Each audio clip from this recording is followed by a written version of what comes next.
Kaya pala ganito ang naging resulta ng kapalaran ko. Kasi alam ng Diyos na kaya ko.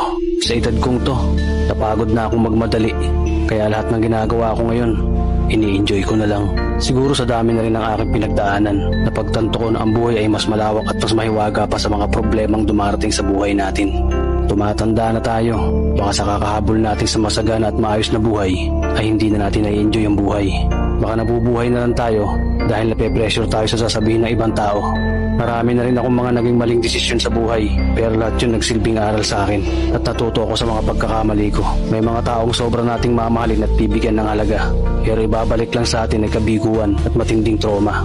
Kaya wag nating lilimunin ng mga taong tulad nila dahil mas payapa kapag hindi ka na interesadong malaman pa kung ano pang balita sa kanila. At wag mong idepende ang sarili mo sa kahit kanino.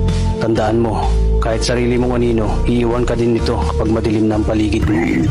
Kailangan natin matutunan na huwag ikumpara ang sarili natin sa iba dahil hindi natin laban ang laban nila. Karera mo to, hindi nila karera. Dahil ang buhay ay hindi naman nasusukat sa kung sino ang mayaman, kundi kung sino ang payapa.